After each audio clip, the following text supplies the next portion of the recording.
اعوذ باللہ من الشیطان الرجیم، بسم اللہ الرحمن الرحیم۔ ناظرین کرام السلام علیکم۔ آج کل تلاوت کر رہے ہیں سورہ توبہ کی، اور آج کی آیات ہیں 123 سے لے کے 125 تک۔ یا ایہا الذین آمنوا قاتلوا الذین یلونکم من الکفار ولیجدوا فیکم غلظۃ واعلموا ان اللہ مع المتقین۔ اے ایمان والو، لڑتے جاؤ اپنے نزدیک کے کافروں سے، اور چاہیے کہ ان پر معلوم ہو تمہارے اندر سختی، اور جانو کہ اللہ ساتھ ہے ڈر والوں کے۔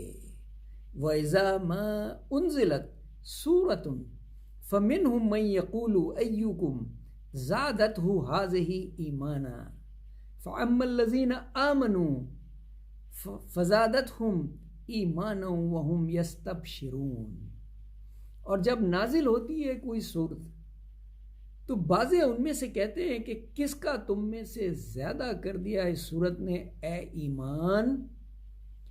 سو جو لوگ ایمان رکھتے ہیں اس کا زیادہ کر دیا اس صورت نے ایمان، اور خوش ہوتے ہیں وہ۔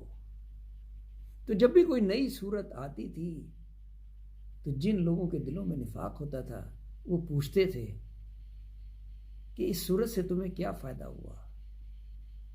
لیکن جو مومن تھے اور جو ان صورتوں کا انتظار کر رہے ہوتے تھے، وہ بتاتے تھے انہیں کہ ہمیں اس صورت سے کیا فائدہ ہوا، ہمیں اللہ تعالیٰ کے حکم سے کیا ہدایت ملی کہ ہم اس پہ عمل کر کے مومنین کی فہرست میں شامل ہو جائیں۔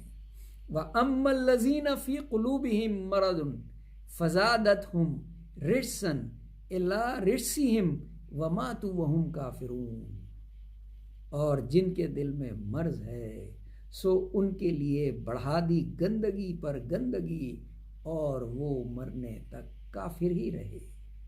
جی ہاں، اللہ تعالیٰ نے توفیق صرف اس شخص کو دی جس نے انٹینٹ ظاہر کی اللہ کے حکم کو سننے کی، اسے سمجھنے کی، اور اس پر عمل کرنے کی۔ جو ہم سنتے ہیں نا کہ دلوں پہ مہر لگا دی، وہ صرف ان کے دلوں پہ مہر لگی تھی جنہوں نے انٹینٹ ہی نہیں شو کی، نیت ہی نہیں کی اس بات کی کہ وہ اللہ کا کلام سنیں، سمجھیں اور اس پر عمل کریں۔ صدق اللہ العظیم، صدق اللہ۔